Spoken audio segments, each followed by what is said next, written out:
Big D Entertainment, in association with Dipsy Doodle Productions, presents The Dave Holly Hour. Brought to you by The Sky Lounge and Tea, XL Chiropractic, Quality Nails, Ale Hop Brewery Tours, and Jesse Moffitt Entertainment. The Dave Holly Hour features Sioux Empire Arts and Entertainment Conversations and has been recognized by the Sioux Falls Stage Awards with a special distinction for promoting the arts.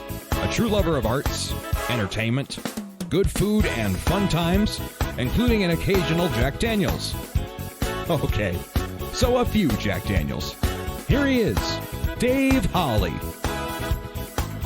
Welcome, everybody. It's a pleasure to have you along. Thank you so much for taking time to listen, whether you're streaming, whether you're downloading, what have you. It is greatly appreciated. Here's what you can expect in terms of some great conversation today. Coming up in a little bit, from the Washington Pavilion, the visual arts curator, Cody Henricks. Great conversation with him. Then later in the show, from Midtown Coffee Radio Hour, Tina Jackson and Matt Morrison, not Nick Jackson. Nick wasn't feeling too well, so Matt did some pitch hitting. Oh, it's nice when you got people that can handle things, isn't it?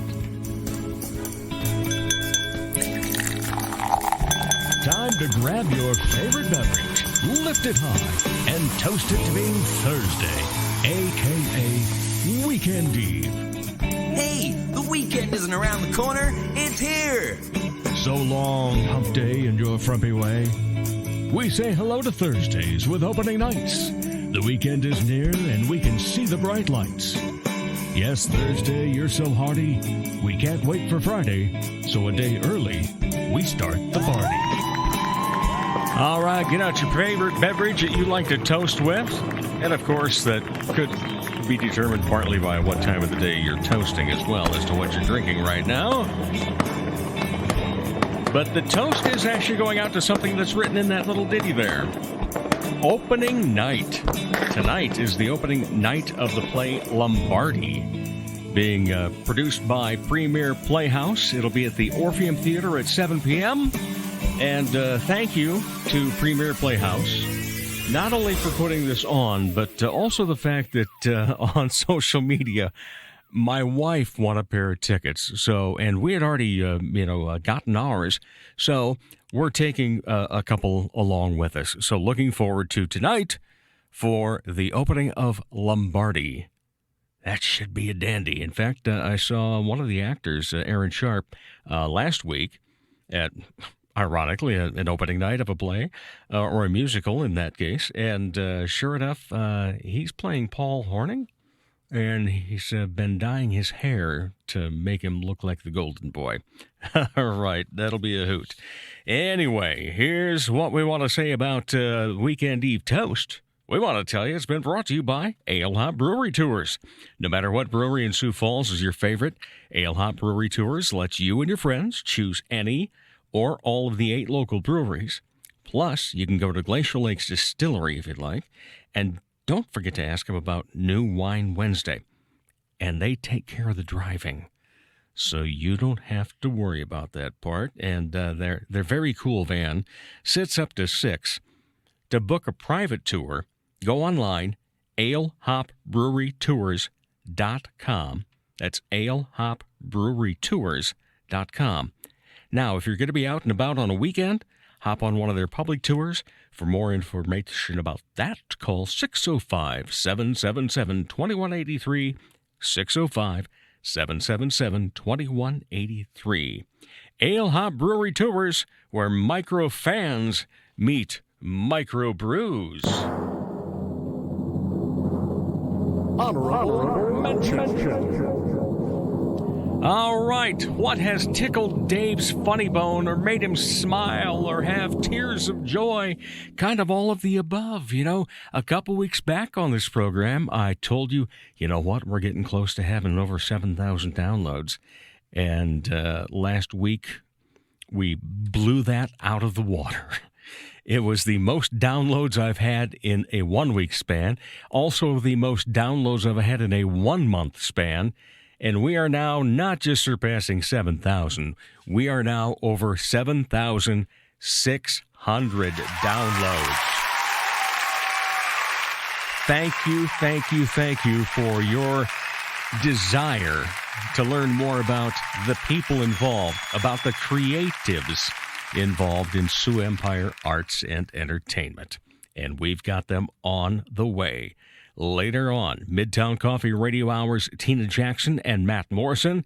But up next, Cody Hendricks, Washington Pavilion Visual Arts Center Curator, on the Dave Holly Hour. Sure, they have darts, and you've heard me talk about how ruggedly handsome the trivia host is, but all caps fun never stops at the Sky Lounge and Tea. And fun is best had with your friends enjoying live entertainment, as in live and local. Yeah, the Sky Lounge believes in giving you the best bands, solo artists, and comedians from the area. The Neo Johnsons, Elizabeth Hunstead, Skylar Volks, as well as many others. And a great staff will make sure you enjoy your fun at the Sky Lounge in Tea, South Dakota.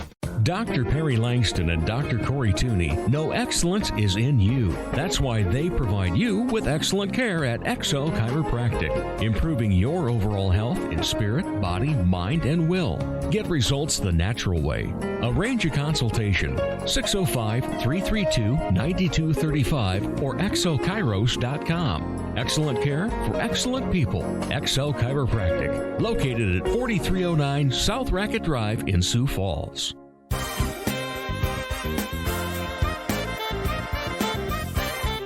He's just the eyeballs. Once again, here is Dave Holly.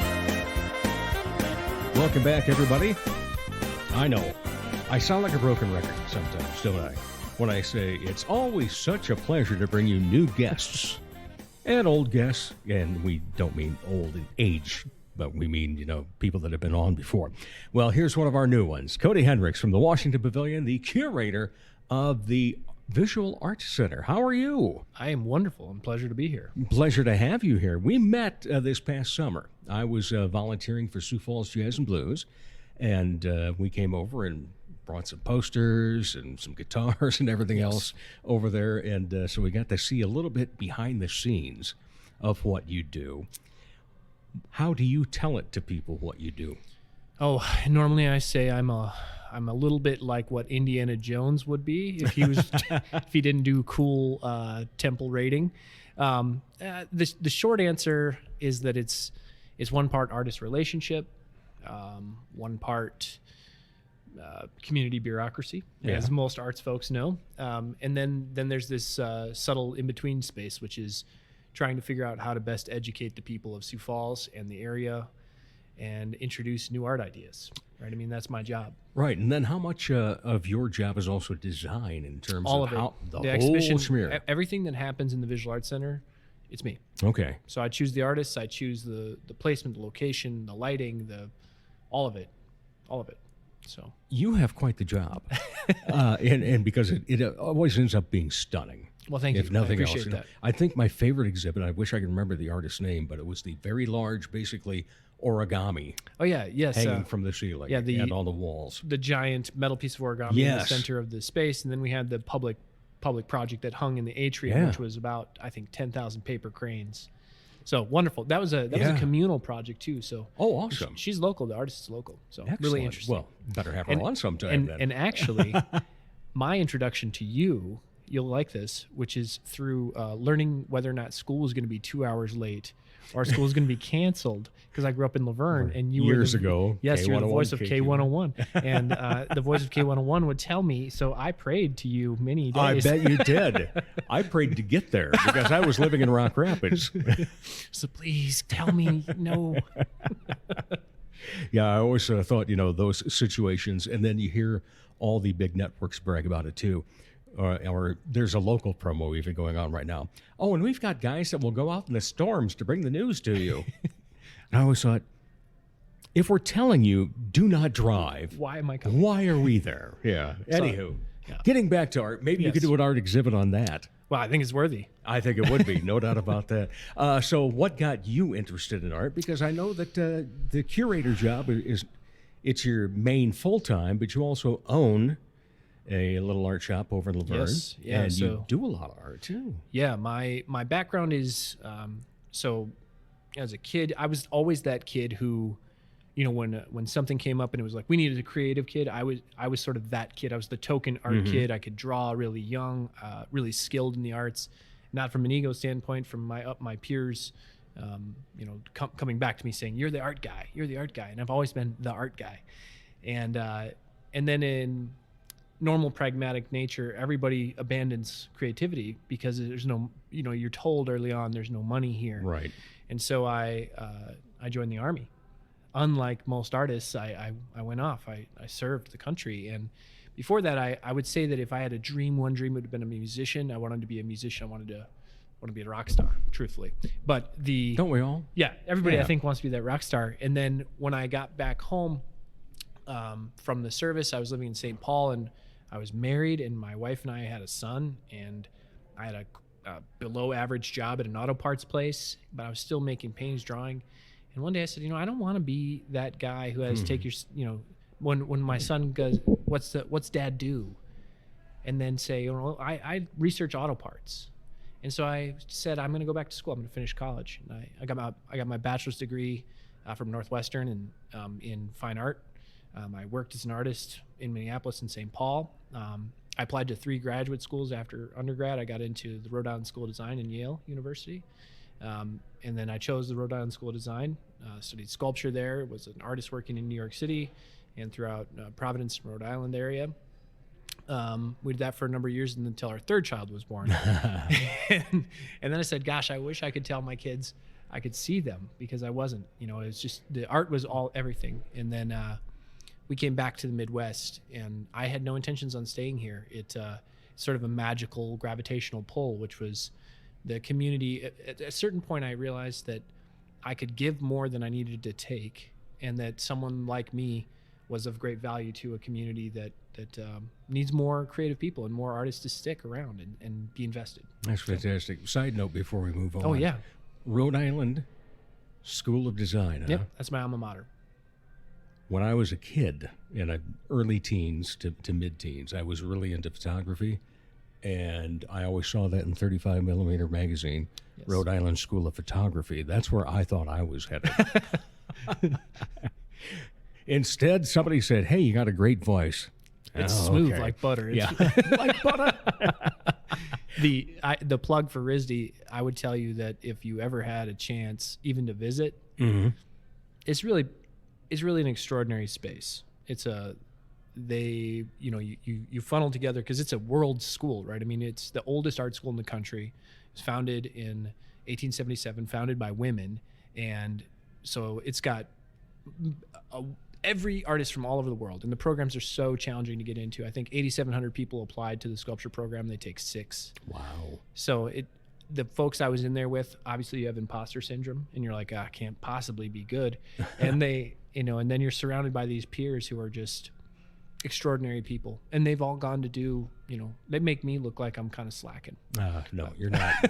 I've been around what you do during the daytime. It's like, no, that kid doesn't have much time. Yeah. So it's great to see what takes place back behind the walls of the Visual Arts Center and so forth.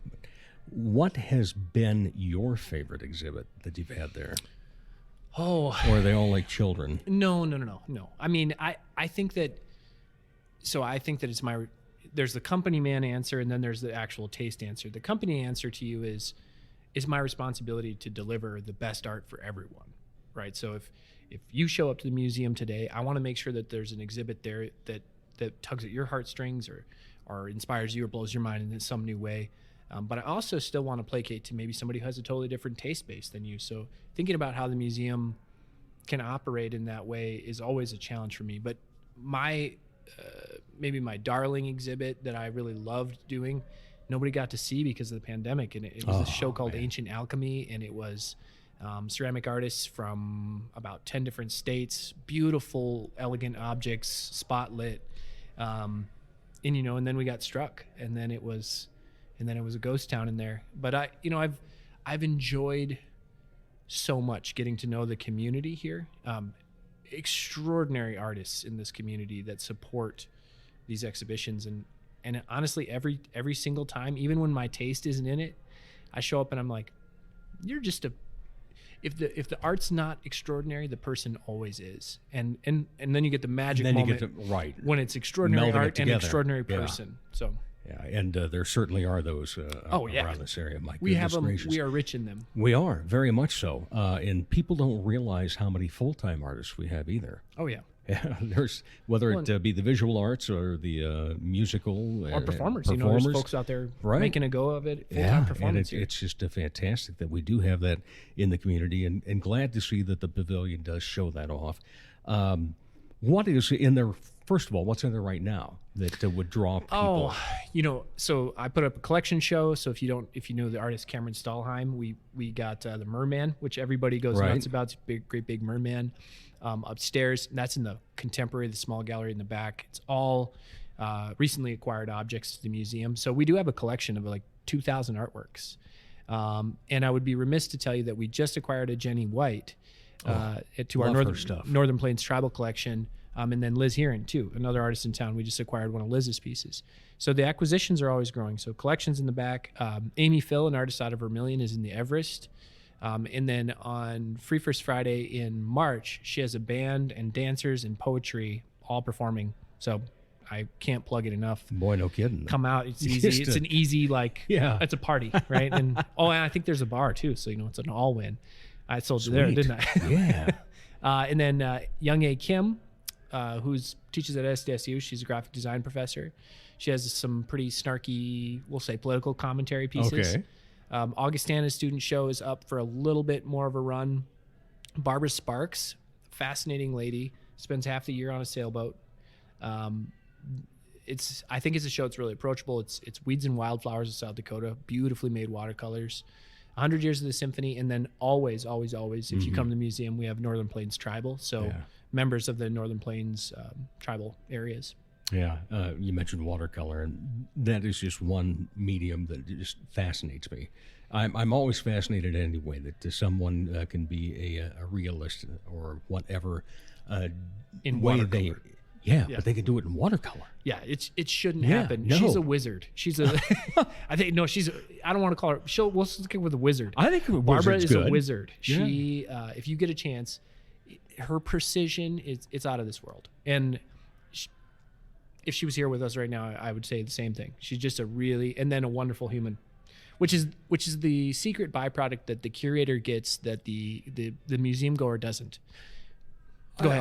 I might disagree with you though go ahead. on that because first of all, the artist is usually there at some point during the exhibit. You might have a chance to run into them, or you might know of them already. But I think personality comes through in art. I love hearing that. Yeah, and anytime I see something and it moves me, I go, okay, what kind of I start going through Living with them. Right. Who is this? What do they like?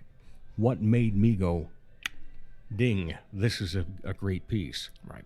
Yeah, and that's so fun. And then, of course, you go to the abstract, and then it's like everybody's got their own idea. Right. And that's always fun. I told the story last week that my wife and I, Edward Ike is a local artist, and he actually dated my wife. Oh, Well, one date, prom, back in high school. But you don't need to take him out. no. Love the guy. He's great. Okay. And he did a piece for us this year because I kept saying, my colors are orange and purple on all my logo stuff. And I said, hey, why don't you do one of those spin art things? Meanwhile, my wife was putting it all together in the background and so forth. Well, we get it. And the first thing that I say is, it looks like Lucy. That's our cat. And Carrie says, I said the same thing. But a good friend of ours didn't see it at all. So it's like, okay. Yeah. And so we all do have different ideas as to what art is. And I suppose that has to be, in ways, a challenging part of your job, but to also a very fulfilling part of your job. Well, and I think you kind of hit the nail on the head, which is that we're told from a very early age that it's all subjective, right? It's all in the beholder. You get to decide, but at certain points, people make objective declarations like that's good, that's bad, and I think that what I would always contend is like, is it teaching you something? So I like to live on this rubric. Successful art means, did it ask you a question? Well, no, let's step back up one more. Okay. Do you want to look at it? Ah. Did it ask you a question? Do you want to look again? Ooh. If it does those three things, you hit it out of the park. Now, if someone wants to buy it, if it gets to live somewhere forever, man, that's just gravy, right? But if it does those first three things, do you want to look? Because that's, frankly, if you don't want to look at it, then even if it repulses you, you still want to look, right? Like, so do you want to look? Did it ask you a question? And do you want to look again? Because if it did that, that meant it taught you something, it inspired you, or it questioned something you believed before you came. And then it's transformative. Even those abstractions, if you want to look and then you have a question, is it a cat? And you're like, I got to check again. Holy cow, they did it, right? You looked 3 times at the same thing. We don't spend more than, what is it? What our attention spans run like 8-10 seconds If nowadays. that, yeah. You know, TikTok is that. Yeah, take a look at any 30-second major TV commercial. Right. 40 images in 30 seconds. Yeah, just got to keep you going. And so forth. And so if you can slow down enough to look, ask a question, and look again, that's, to me, that's the challenge. And then, because taste is, if I was chasing taste, you know, one person might only want to see ducks, and we just can't do ducks. 30 shows of ducks a year. And then there might be another person who's like, I want suitcases full of dirt. And you know, we can't do suitcases full of dirt for 30 shows a year. So it's trying to find a happy balance between us educating the community, showing the best art we possibly can. And then my dream and my hope is that I always want to be able to say, you don't have to leave Sioux Falls to see the most cutting edge and most interesting contemporary art, whether that's in theater, whether that's in music. And I would love for us to be able to say as a city, you don't have to leave Sioux Falls to see the best. We got it. We're showing it. We're bringing artists from other cities, and we're showing our best, and they measure up. Yeah, and there's just so much out there now too. Yeah. You know, I grew up in the area, Rock Rapids. You grew up in the area, Laverne, and coming to the big city here, you know, as a kid and so forth. Yeah, there were some cool advantages to it and so forth, but seeing the explosion over the past decade or two of art in this community has just been amazing to see the number of places that hang art now. Well, Find a coffee shop that doesn't have it. art, yeah. Or even take a step back from the visual art and think about the city as a piece of art. And I'm not that old. I'm 40. So as a young man, we did not come downtown. And because downtown, as far as my dad was concerned, it was dangerous. You know, it was like, if you want to get mugged or you wanted to, you know, do some illegal activity, that's why you came down here. And as a teenager, I was like, tell me more. No, no, but so I knew what the loop was. yeah, exactly. And then coming back in this Renaissance and seeing this beautiful Renaissance in this city where you do have people buying into the concept of art, and whether it's public art or whether it's art inside of your spaces, or even an art market, consumer art market, people buying, which isn't, for me as an academic, it's like, I want you to get your mind blown. Experience, I want experiences. I'm not that concerned. Money's important. I like to eat, but like, right. So you mentioned the fact that you are the one that decides what goes in there. At that point, are you looking at what critics have said about someone's art, or are you becoming the critic? I am both in some cases. You know, a great example. So we did a show, an artist from Denver, Colorado. His name is Diego Rodriguez Warner. He's considered one of the 40 greatest living artists in America. The Denver MCA did a solo show of his. Crystal Bridges in Arkansas purchased 20 works from him. He's gone gangbusters. Does that mean that the city of Sioux Falls needs to see his work? Is the question. So I push it against a rubric. So, because if we're left to my taste, you guys are going to see weird stuff. And so my taste is, I'm pushing the envelope. I want to see the craziest and most out there thing, and also the most challenging. I want to be challenged. And I don't know that we're always there, right? So like looking at a show like Diego, tried and true, critically acclaimed work, exquisitely made. He's a can't miss. You know what I mean? He's culturally devoid from what we are experiencing, and to see a different perspective, different voice inside of our museum, that's it. That's the job. And so we joke about 100 years in museums, right? It's like, my job is to make sure that what we're doing today sets us up for 100 years from now? Are we culturally advancing the city at a rate so that we are thinking about how we're affecting 100 years in the future? Yeah. Now that's crazy, right? Like, I'm going to be dead. Hopefully, I hope I'm not alive in 100 years, but how are we doing? You know, and am I, so you're asking like a clear and poignant question. I'd love to say that it's all me, but I'm trusting the movement of what's happening and the people. I trust you and the people of the city to say, we want more. Well, pump the brakes, buddy. We want less. That was some weird stuff. Yeah. I don't know. I had some great adjectives from a show I put up not that long ago, and they were creepy, and creepy. And I said, okay, why? maybe can you come up with a different one? And then they were like, But unnerving. And I said, Unnerving. hey, now unnerving is powerful. Yeah. That's a powerful word. That means I did it right. True. Because It asked that it question. asked the question. And you made them look again. And they looked again. Yeah. It was magic. It's a magical moment. Ah, love it. So when it comes to putting up a show, from the time that you've researched it to the time that you start putting it in the exhibit till the time the exhibit comes down, how long of a process is it 2 typically? years. Wow. 2 years. So I'm right now. If you scrub the pandemic, I was 3 years into the future, into shows. Obviously, I had a lot of artists from New York, from a couple artists from Raleigh, different parts of the country, and they just had to cancel because of things. And I don't know that conversations needed to. We don't need to keep having that anymore. But when we talk about planning into the future, that's always on the table. We have a huge show coming up in the fall, and I can't talk about it yet. That's all you get. Tease? That's all you get. We got a huge show coming up in the fall, and when the announcement comes up, I think it's what we need. It's what we always need to be having, those types of shows. And in lieu of that, so you talk about a show I have coming, Andrew Norden and Lisa Berg, two artists out of Minnesota, two Minnesota folks, Twin Cities artists.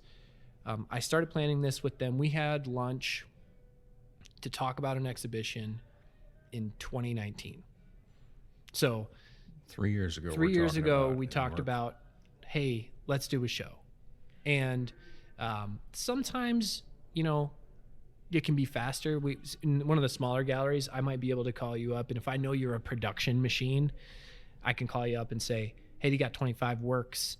I really love this thing that you're doing right here, and I think it's appropriate for our museum. We might be able to get that going in 6 to 8 months. That's a quick turnaround, a 6 to 8 month turnaround. But 2 years, 3 years, I would say, is a healthy project timeline. All right. You've also got various mediums that you have to, keep in mind, almost like a scorecard. Well, I haven't had a good sculpture thing here for X amount of months, or I've really been focusing too much on paintings and oils, especially. Switch it up. All that's in play. In addition, tastes and styles and we tailor to everyone from 6 years old. If you have eyeballs and you can get in there, I'm trying to show you something that's for you, so that when you come, so that experience is something remarkable. And so when you think about that, it's like, envision your grandma and what your grandma would want to see, and then envision your craziest family member and what they would want to see. And maybe that is your grandma. No, I was going to say, what if that's me? If that's you, then think about the dichotomy, right? Think about the space True. between those two individuals, and then how in roughly 12,000 square feet, how do you achieve that? And because, for better or for worse, hopefully in the future we have more venues. But when you look at the city of Sioux Falls, you look at a professional museum, we have wonderful galleries, small gallery spaces. Ipso and East Bank, and we have all these spaces performing different roles for our community that are essential. But when you talk about open everyday museums, this is the one right in the city. And so it's kind of this big weight sometimes. Obviously, I don't think there are art emergencies. I don't. I think we'll get there. And but yeah, it's always a challenge to try to make sure that we're doing what's right for the art and what's right for the people. So you mentioned, creepy to unnerving and so forth, but what about the positives? I think. What are the things you get as feedback? Oh my gosh, I've had some So just the other day, the best thing that can happen is I was inside of the museum. I was upstairs doing a boring thing, temperature checks, and a group of children came upstairs, and they were Whittier Middle School kids, and they came up the stairs, and all I heard was, "Wow!" Oh man! And I have to say, I assume for you and for everyone in the world, we get lost in the I got the Day-to-day. what's the next thing I Yeah. have to do, and then I all of a sudden we get to remember that someone walks into that space for the first time, and they become overwhelmed by art. They become everything that they know and understand changes, and even if it's just for that 2 seconds, man, that's pretty special. But with that age, that might even spur somebody on to become an artist. Right. It might be a forever change. And then I think for myself, like, the first time that I was like, oh my goodness, blown away, had to be going to the Walker in the Twin Cities and just being like, well, maybe even the Minneapolis Institute of Art. I was pretty smitten by their just the magnitude of the history, because I'm really secretly a history nerd, and that's the love, but the magnitude of this venture and the fact that we've saved it, that's special to me. That's extraordinary. All right, so let's tie history and art together. Okay. Who were the artists from years ago? From let's pick anywhere from like 1200 to 1600 and so forth. That you, especially being sculptor, Yes. went. The most remarkable piece of sculpture that I've ever seen in my life is called the Laocoon Group. And the Laocoon Group so you like Greek mythology? Okay, so Trojan War, the monks are these sort of priests. They go against Poseidon. Poseidon gets upset. He sends a snake to kill him. The snake slithers its way into the house. It kills the 2 boys, and it's attacking the father, Laocoon. And it's these 3 kind of contorted figures fighting these snakes. I love this story because it's considered Greek antiquity. The authorship is unknown. However, Michelangelo, who we have a replication of here in town in David, Michelangelo, the way that he got famous was that he duped the system. He was making sculptures, and then he would bury them. So he would make beautiful marble sculptures that looked like they were made in Greece. And then he would bury them, wait a year, and then he'd go dig them up like an archaeologist, and then he'd call the church and say, found another piece of antiquity. The church would pay twice as much for antiquity. He got busted by the church, but instead of killing him like they would have for everyone else, they were like, you're hired. And so the kind of narrative goes, Like FBI when they get a good hacker. yeah, when they get a good guy, they sort of wrangle him in. And so this narrative kind of carries on that that's how he got his start. Well, when he dies, then there's a piece of ledger paper, and I there's no truth to this, right? It's just conjecture. But there's this piece of paper, parchment, that's roughly the size of the Laocoon Group, which he found. So it could have been a Michelangelo, right? But it's always been revered as this piece of ancient antiquity. That's the piece. That's the sculpture that changed my life. That story. And then flash forward, it's just the smallest little gesture, and it's Giovanni Lorenz Bernini. Bernini is like, he's Mr. Skin. So if you ever want to see somebody turn marble into skin, it's Bernini. And you could see a piece of his called The Ecstasy of St. Teresa inside of the church. But the most famous one, it's a little graphic, but it's called The Rape of Daphne. I don't know why that's a thematic thing for like 2 centuries, but it's what they were into. I don't know why that happened, but it's the way that the flesh on the body so it's the god Apollo attacking a woman. The way the fingers are touching the thighs, the marble looks like skin, and I don't know how he achieved that. Like to the point of fingerprints and so forth? It's perfect. It's to this day, with all the technology we have, I just don't know how that was achieved. Now, that's a whole conversation about craftsmanship, Right. but also just like, here we are with the wizards again. Like, I don't know how that got achieved. And so, as a sculptor, those are sort of the romancing the stones, the ancient stuff that I'm continually blown away by. My favorite painting of all time is a painting by Turner, English painter. It's called The Fighting Tamaray, and this is why I'm a history guy. It's not the painting so much as that it's an image of the Fighting Tamaray, which was a French vessel, and she was the queen's pride. She was the strongest warship for centuries, And then in the painting, she's being pulled in by a tugboat that's no bigger than this space we're sitting in. And when it was her last voyage in, and they cut her up for firewood. Oh. And so there's this kind of, it's sublime, it's beautiful, it's bigger than life, but it's also this kind of story of things are constantly churning and changing. And so this beauty of old being replaced by this kind of ugly little thing but it's more efficient, it's more powerful. And I've loved that painting. If I could steal one artifact, That would be it. that's the one. Okay, so then let's tie back when you talked about being part Indiana Jones. Oh, yes. yes. What fascinates you about something like that when you see shows talking about, or like a National Treasure when they come upon the huge collection and so forth? I think everybody wants to find something that can change the world, and history, because history is ironclad, right? It's flawless until it's not, right? It's flawless until we find a new thread. Right. And I think that art, because of my background, all of history is filtered through art, right? Any great public speaker will tell you that the greatest measures of a culture are their art, their religion, their music. What am I missing? We'll say we'll just leave it at that. Yeah. Right? Like architecture. There's one more, and I can't think what it is. But when we go backwards and we say like, what's this kind of power? What's the Indiana Jones effect in this? We all dream of being able to find, I think, maybe I'm just nerds, maybe just nerds dream of it, but like, I think everybody dreams of this notion of finding something that was forgotten. It's a Lion, Witch, and the Wardrobe, Chronicles of Narnia. Right? Yeah. Like, Yeah, I well, want to see, find that magic space. For me, I'd love Indiana Jones. Yeah. It's a great series and so forth. And, when it came to The Last Crusade, first of all, I also happen to be a huge Sean Connery fan. That's his name, Henry Jones Jr. with him the dog, Indiana. But he says, well, what did you find, Dad? Me? Illumination. Yes. It makes me think of the words that we've brought up already today, and in the way that it makes us think of something and how we perceive it and what that means. Let's talk about some other things, though, in the art world while we have. That's the great thing about a podcast. I do not have a time restriction. I call it the Dave Holly Hour. Many times it's about an hour and 15 or something.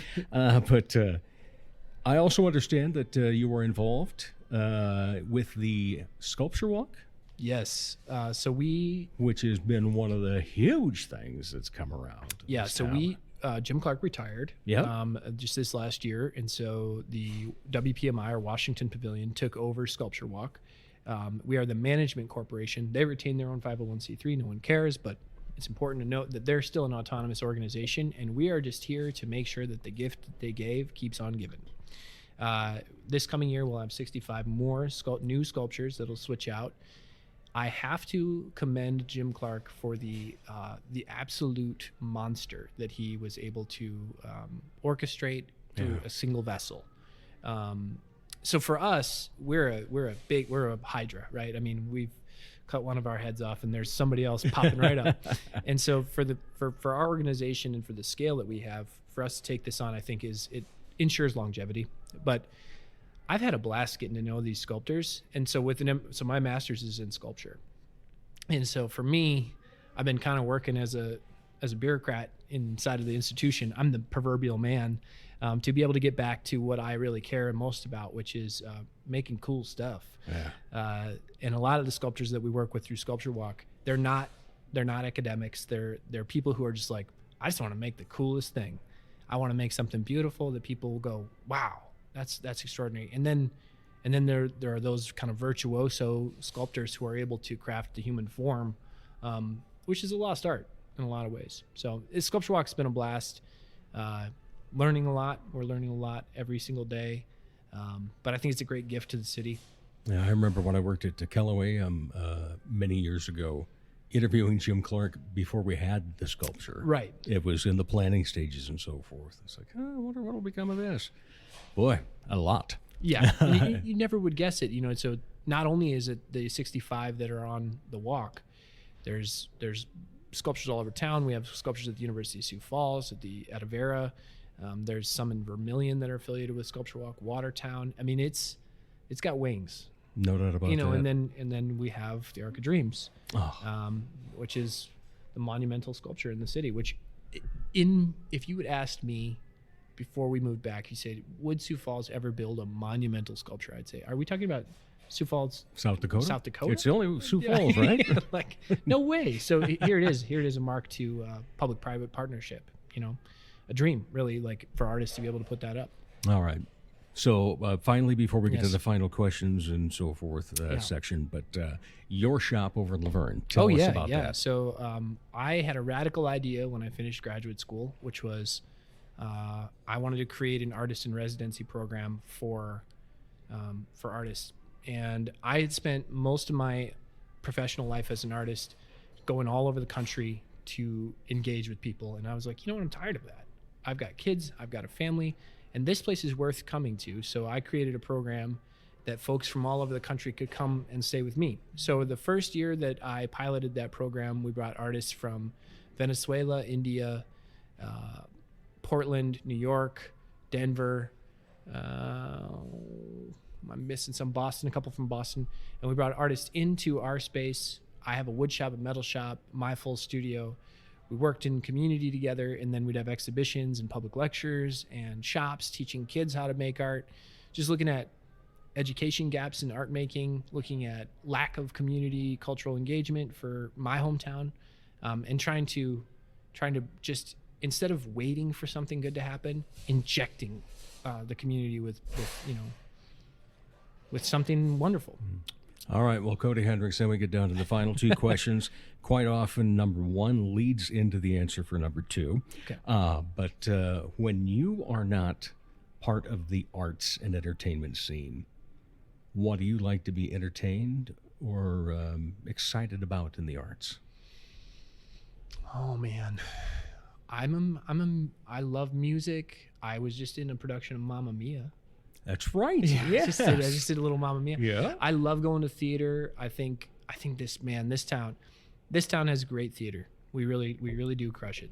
There's so many good theater companies, Monsters Little Theater, Good Night, all the way to the Premier Playhouse. Great theater in this community. They do an excellent job. My wife and I we're nerd. We love museum going. So she has an archaeology degree. So she's an So you archaeologist. married Indiana I married Jones. Indiana Jones, but a woman. And so she has an archaeology degree, and so we love to learn. We're lifetime learners, which sounds incredibly boring, but it's the truth. So we love to learn new things, and so if we want to be entertained, we've always gone to music, we've always gone to theater, but we are the people who.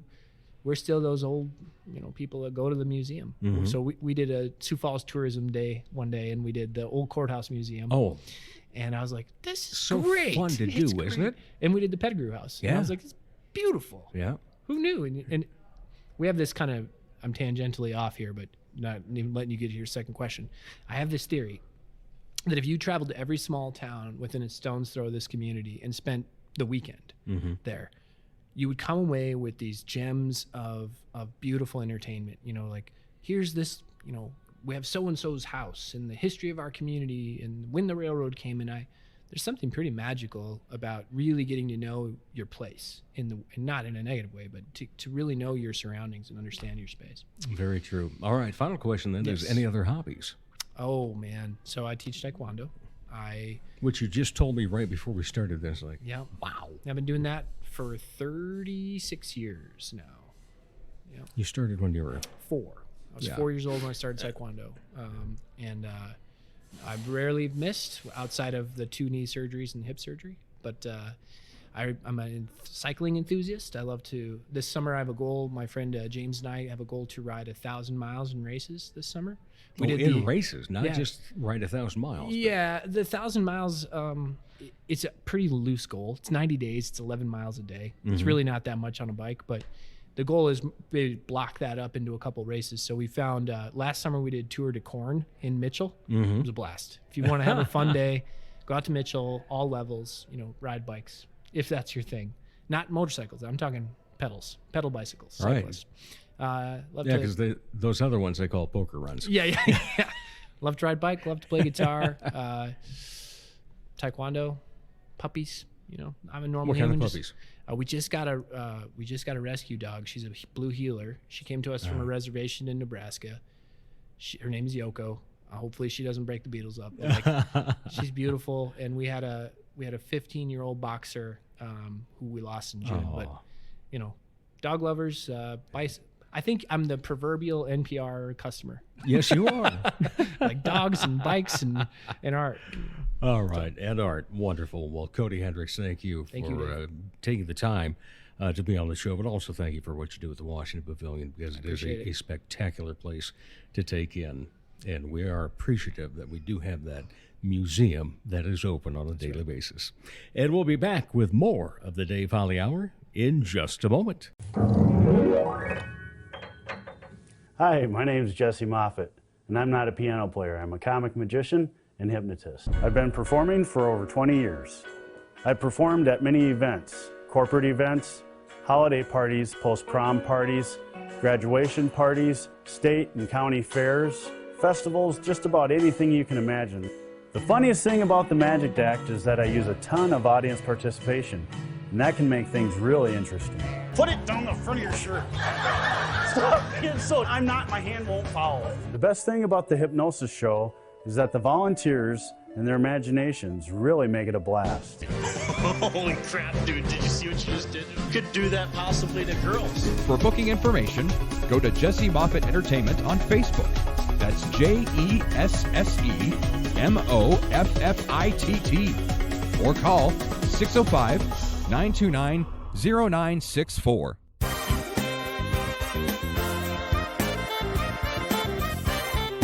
A Sioux Falls Stage Awards special distinction for promoting the arts.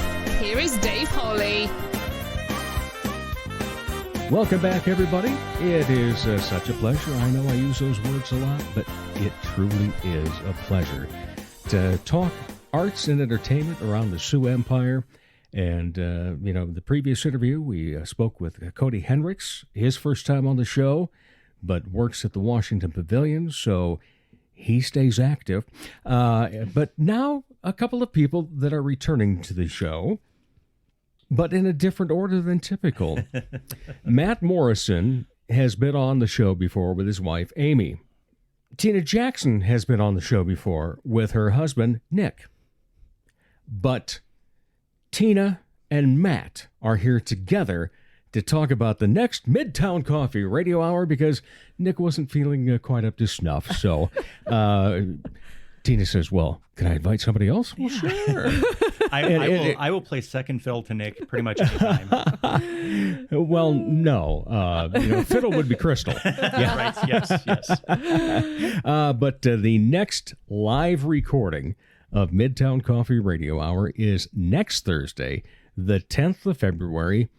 Love the theme, Hoogas and Kisses. Mm-hmm. For those that are unfamiliar, Hooga is one of the main words that is associated with Midtown Coffee Radio Hour.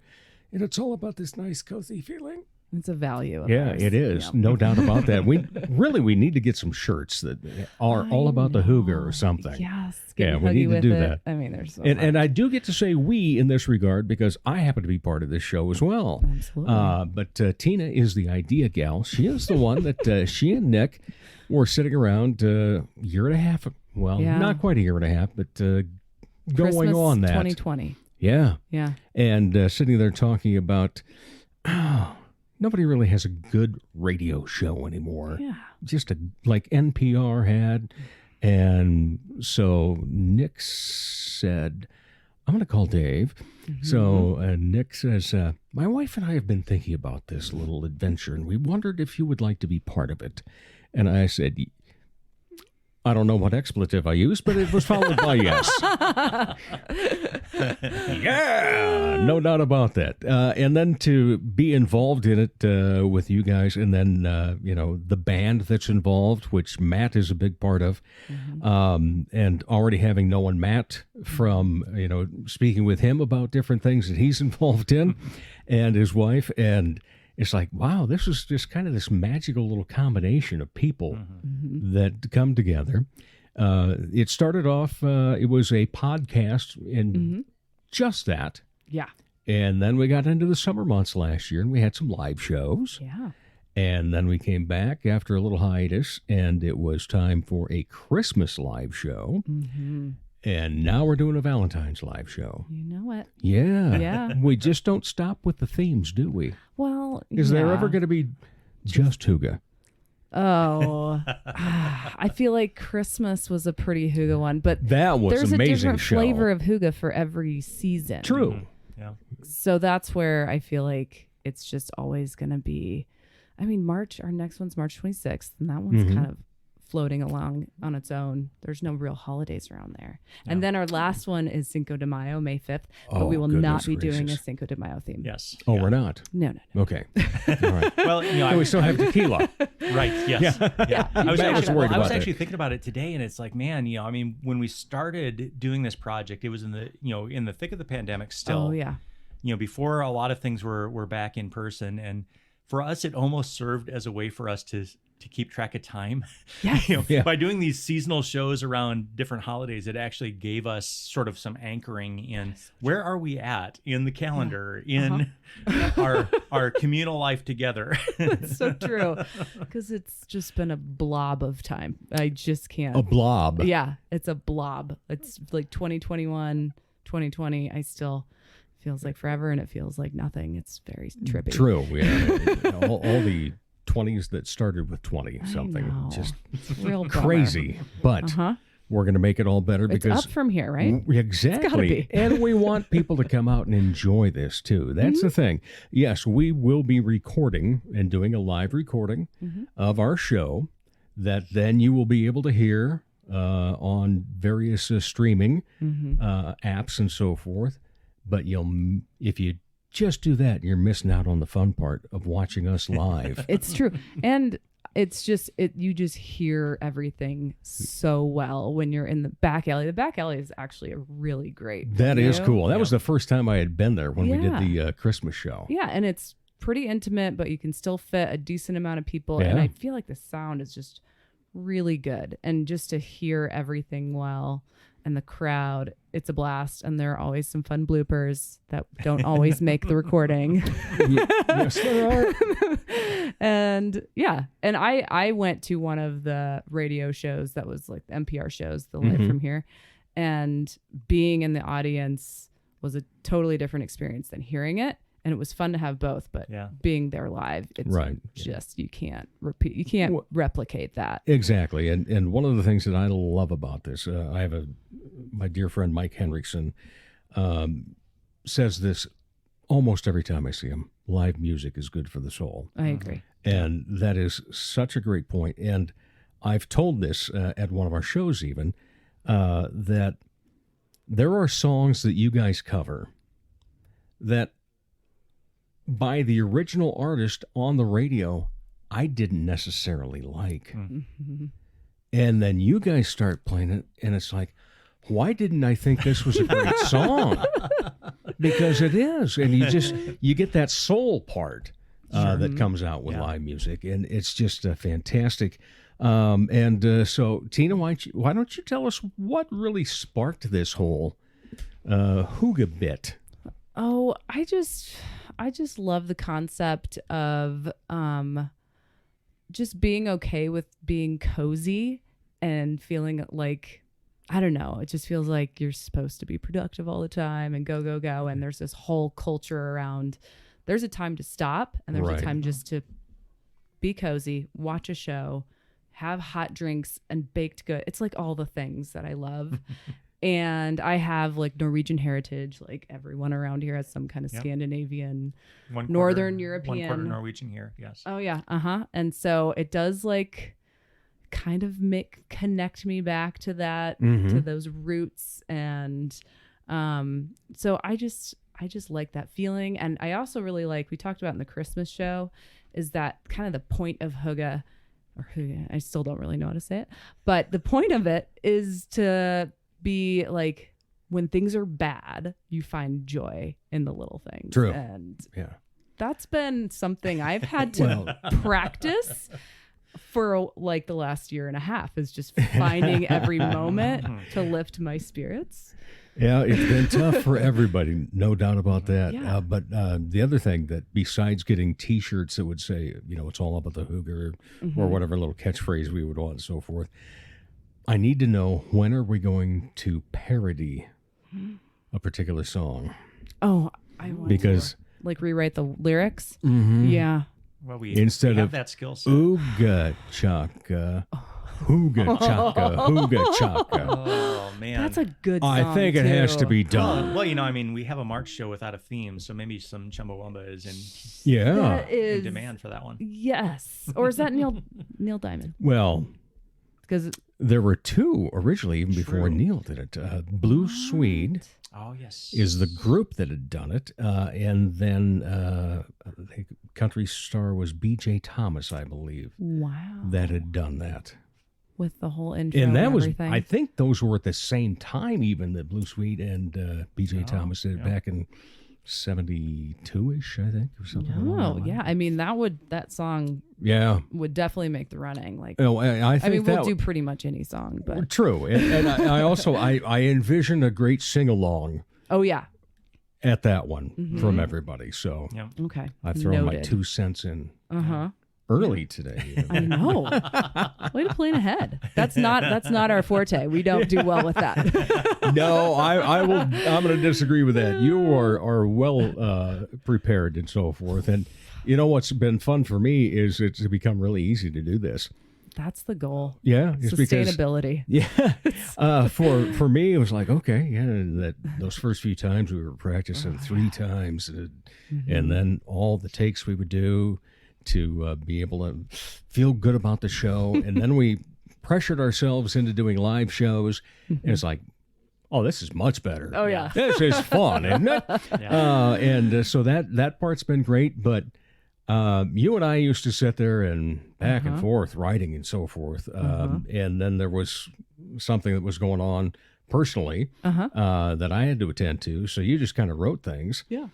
And from that, I've just said, oh, You just go ahead. You write it, Tina. I'll read it. You write it. I'll read it. That's our deal. Yeah. Yeah. Well, Oh, it's one of fun. the beautiful things about this particular group, though, too, is it's like we've dealt with each other in a lot of different environments, to where we all kind of walked into it with a sense of, we love the collaborative part, but there's also that huge sense of trust that we have with each other, and that's only grown over time. When we gather to talk about kind of the next show, and we're looking at song selections, when you're looking at writing bits and the connective tissue that helps to tie the whole show together, it's like there is a sense in which it's like there's not really a lot of ego that comes with that, because we trust each other so much, and we're all in a mindset that whatever I can contribute that helps the entirety of this be as effective as it can be is what we're all about. Yeah. And I love that vibe that we have going. Yeah. All right. So you mentioned, getting into it partly for the collaborative effort. And that's one of the things I like to bring up on this show all the time is this community, our arts and entertainment community in the Sioux Empire is so collaborative. There's not that much quote unquote competition. Sure, everybody wants a piece of the pie and so forth, but everybody also supports each other. Yeah. Right. Well, there's this sense in which, everyone's fighting for their piece of the pie, but it's like if we are all operating at our highest level and if we're all supporting one another, we're not fighting over the same pie. We're creating a bigger pie. Yeah. Everyone gets a bigger piece because we're all creating this better environment for these things to happen. And that's it. It's a huge thing in the arts community in Sioux Falls.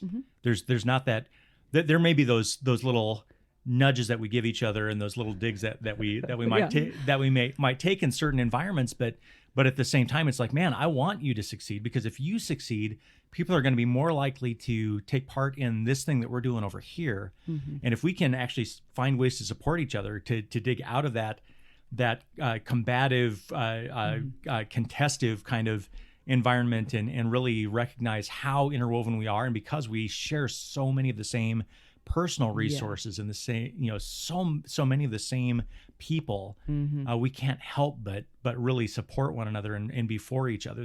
There is not an arts group in the area of Sioux Falls that I wish would fail. Yeah. And I doubt Well that will said. ever be the case. Yeah. And I love the bigger pie analogy, too. But of course, right now, I really want to go over to Rosie's and have a piece of pie and a cup of coffee. That would be very hygge. That would be so hygge. We need to have a recording. You know what? I think we need pie to and have that sometime, too. I know. Yeah. There's so many fun things that we can start doing now that we're live. We've And got- we're trying right. to take baby steps because everyone is busy. We're all involved in lots of things, or have children and dogs and all of it. Everyone's busy. So one of the things that we've been really trying to do is how do we get this to be that well-oiled machine where everyone has their part that they feel comfortable with and they can contribute in that lane. And if we all just do enough there, then we can put on a really fun show. And I mean, we do a lot of stuff like kind of last minute. Like we don't write the show till 2 weeks out, and we're writing skits right up into the end. And it's always been fun with that. Like we need a little bit of that pressure to do it, but if we did it so far in advance, like it just doesn't feel as fresh. And so like there's a lot of trust in that. At this point, it doesn't stress us out. That part doesn't, but we also know like we kind of have a routine now of like, oh, it's this date and our show is here, so we probably should start writing the show tonight. And then it's just like it's like a nice evening where Nick and I'll just be on the couch writing on our computers, and then we'll show each other what we've done, and then I'll usually just laugh a lot. I don't know why, but reading the skits just kills me. And then when they do it, when you guys all do the skits, it's absurd. Like absurd is what I want. I want as much absurdity as possible, and I feel like we accomplish that. And it's hard to do like things that are hopefully funny across the board that aren't too like, it's just hard to do funny stuff that works for most people, and maybe the stuff we do doesn't, but that's why we focus on like inanimate objects and animals. Just And lots of impersonate. sounds. And lots of sounds, because that feels sort of safe, but I don't know.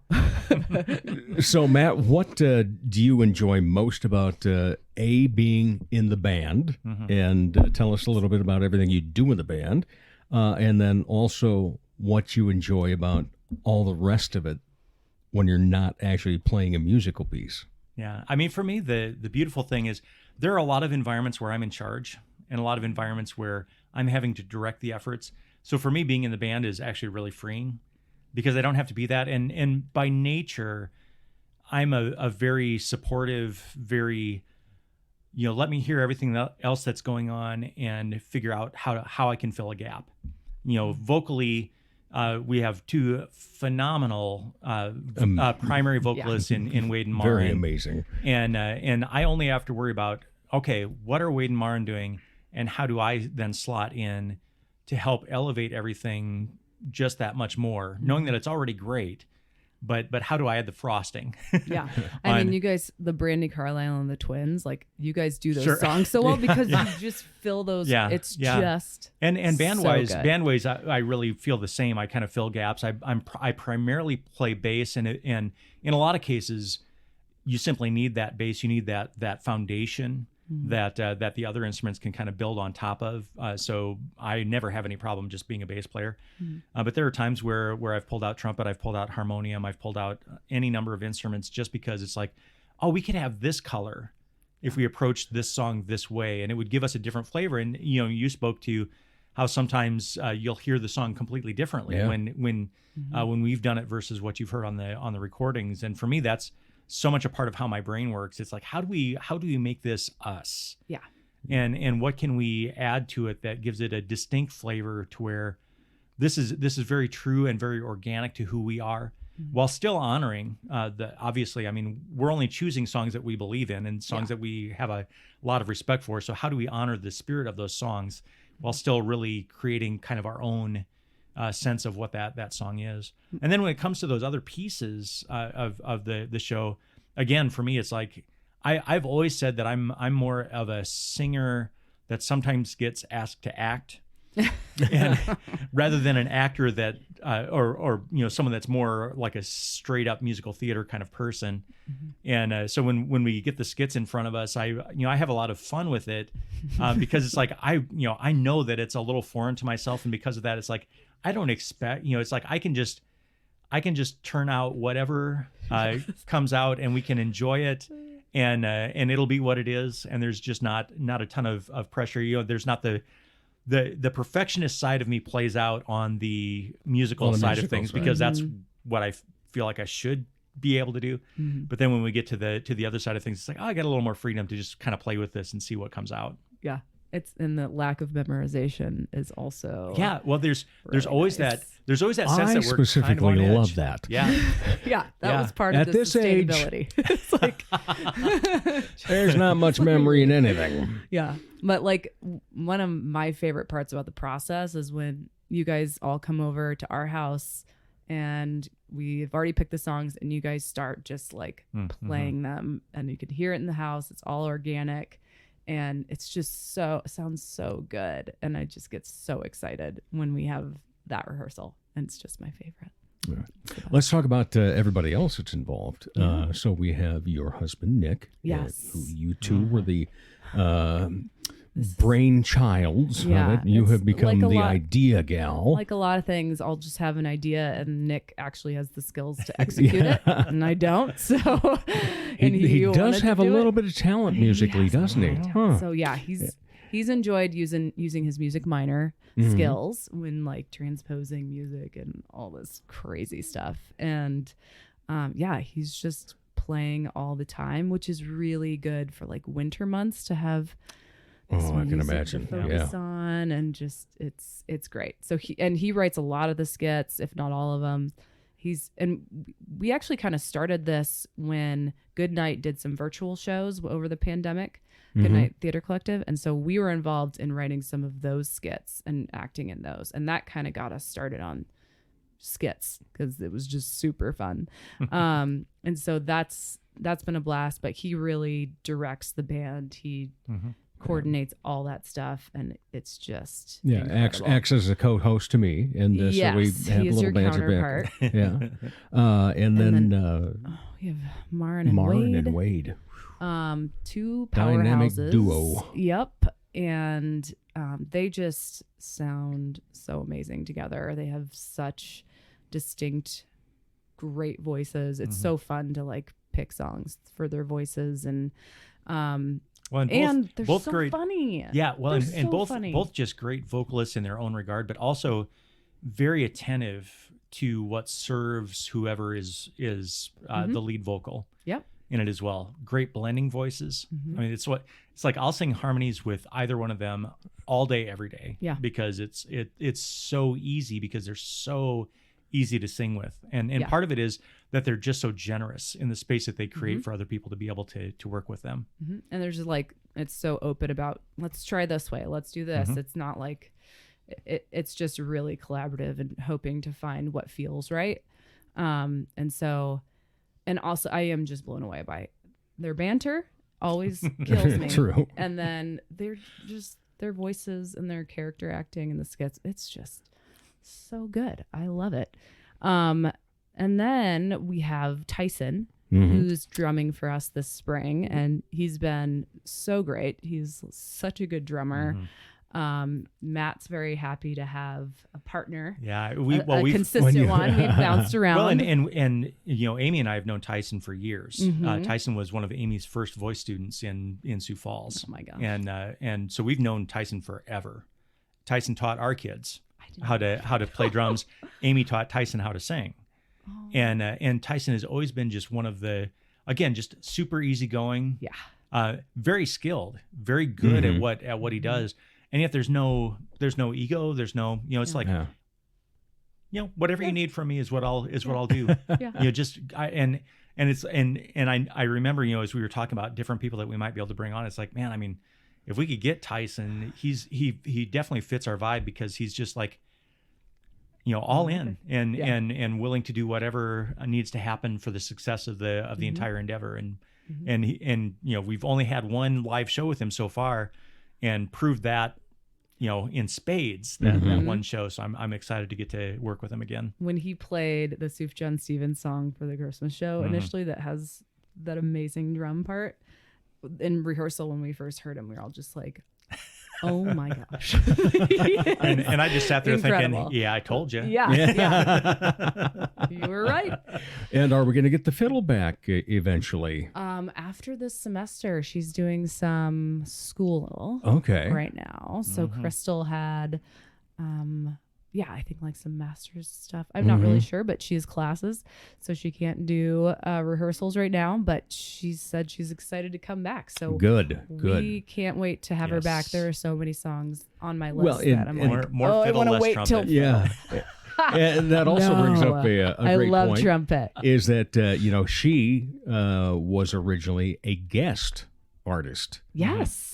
with us and then became a regular member. Yeah. So are we going to be seeing more guest artists and so forth as we go forth? Yes, we would love to get back to getting local artists back on, and local like comedians and just so- like people yeah. with podcasts who are funny and just quirky Sioux Falls people.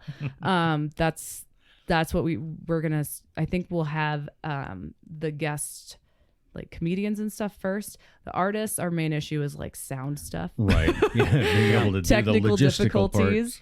Yeah. So that's been the real limiting factor, I would say, for going forward with that. We loved all the guests we've had, and then just doing it live, we're like, oh, we don't have great equipment, so this this becomes difficult. So we're trying to keep it as simple as we can, and once we feel like we have this down, we'll start to bring more musicians back on, and then just to have one or two people be able to come in and add electric guitar or add something else would be really fun.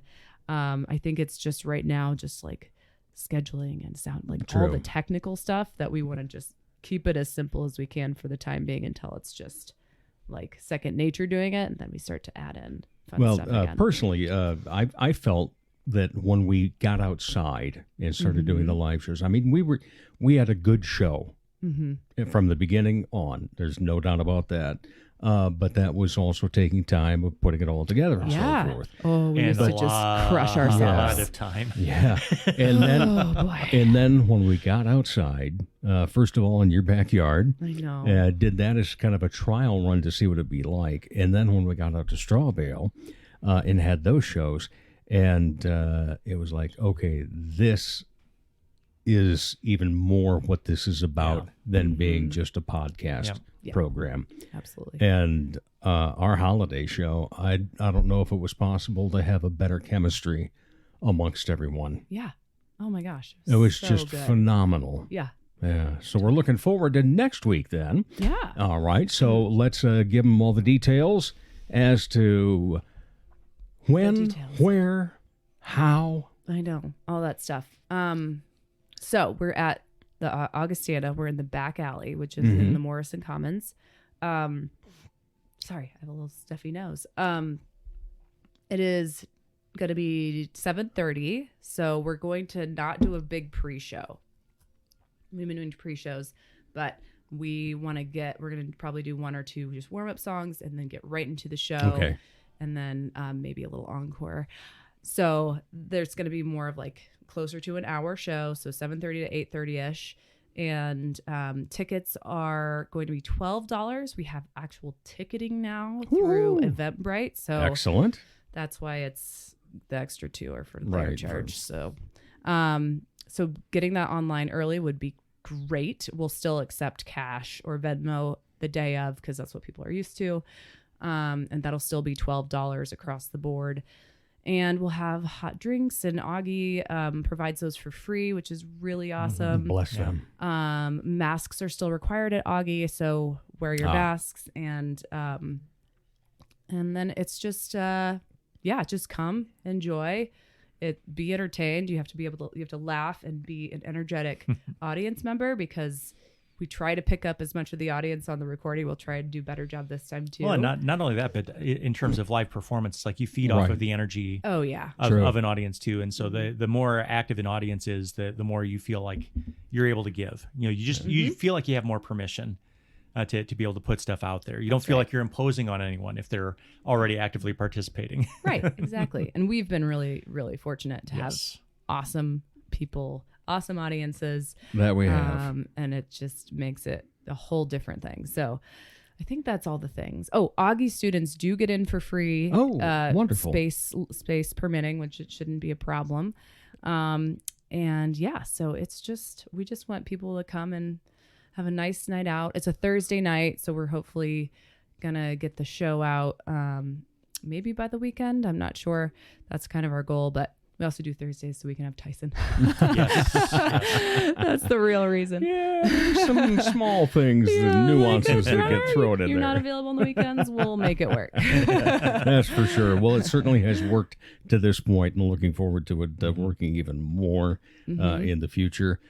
Before we go then, Tina, when not doing this, working on Midtown Coffee Radio Hour, what else do you like to do? What do you like to take in? And my goodness. Oh, arts-wise? Like arts-wise or just hobbies? anything?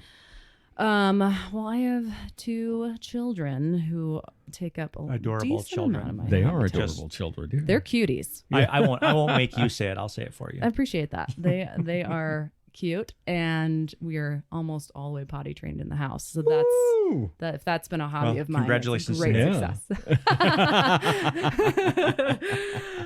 Actually, we do reference the children a lot in our shows. True.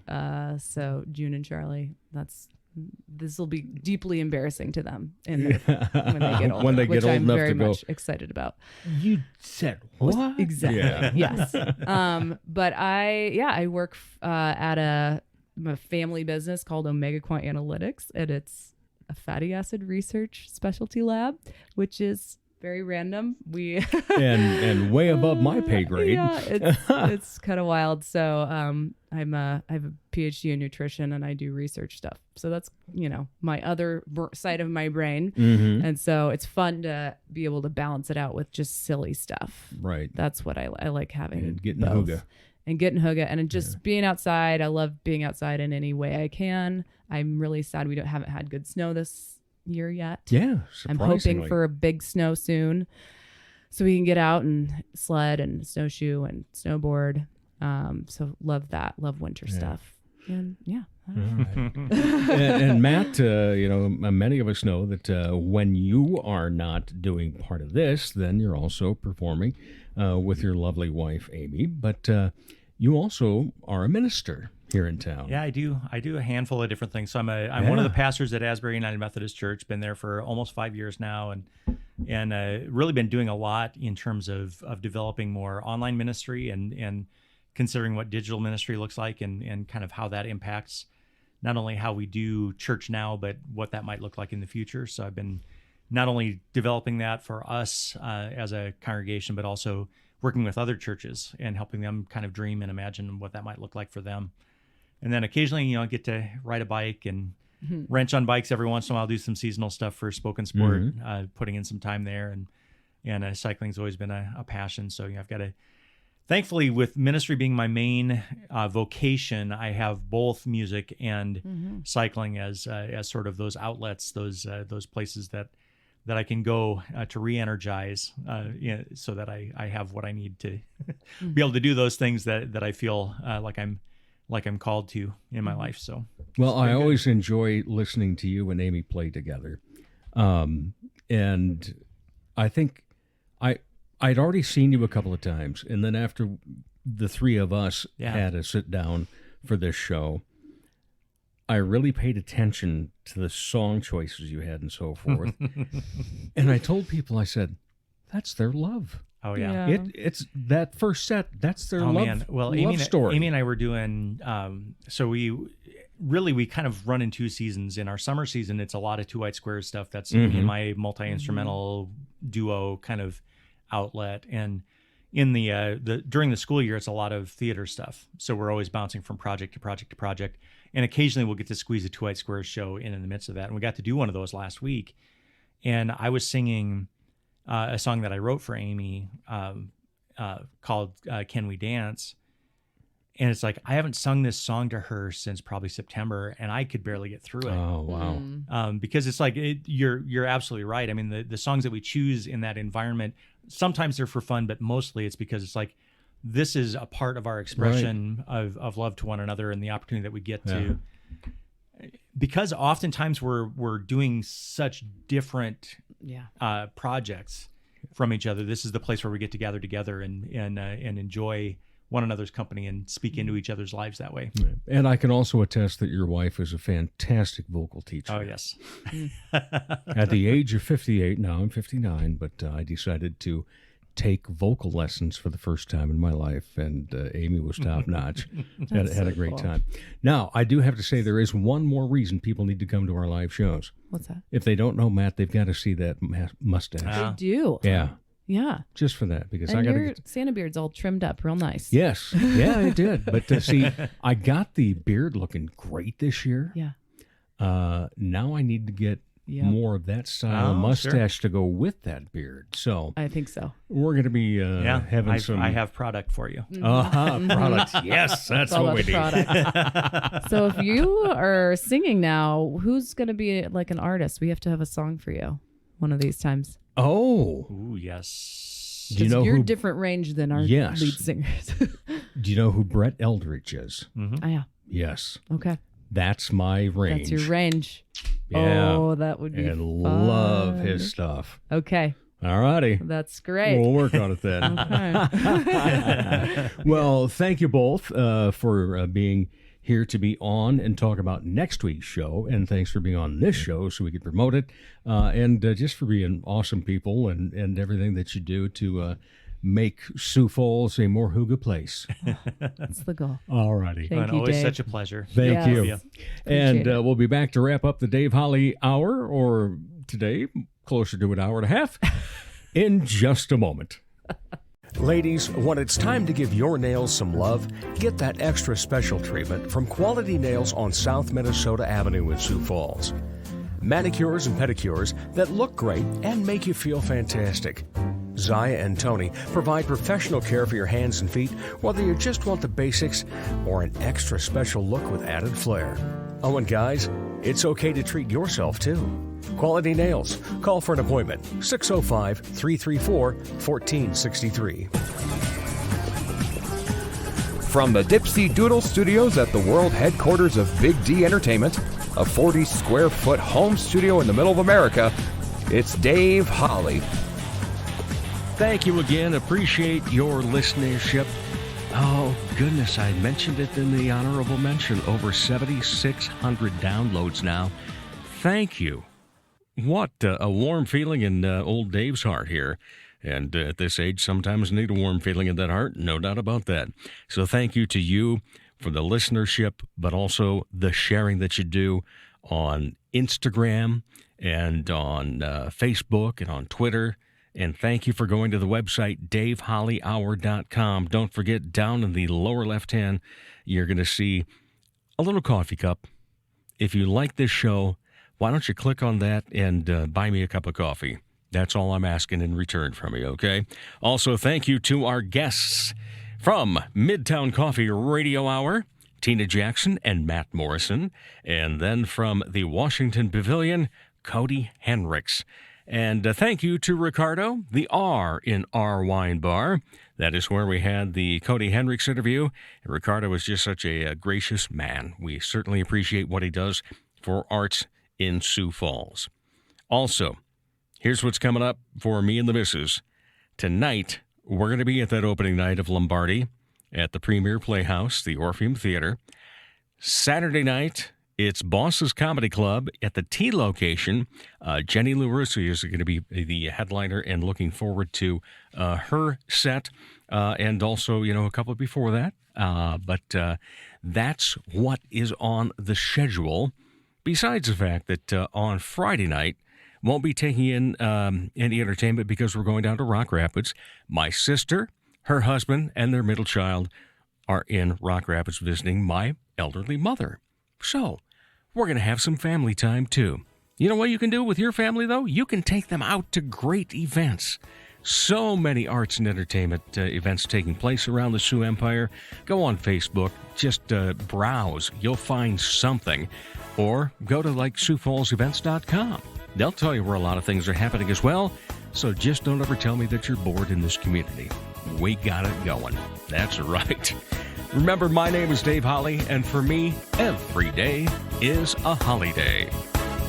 The Dave Holly Hour has been brought to you by the Sky Lounge and Tea, XL Chiropractic, Quality Nails, Ale Hop Brewery Tours, and Jesse Moffett Entertainment. If you would like to contribute to the continued success of this podcast, go to DaveHollyHour.com. At the bottom of the front page is the additional links section. Click on the orange button, Dave Holly on Linktree. You can order merchandise, become a Dave Holly Hour VIP, and make contributions to the show. The Dave Holly Hour is produced in the Dipsy Doodle Studios by Big D Entertainment. Thanks for listening.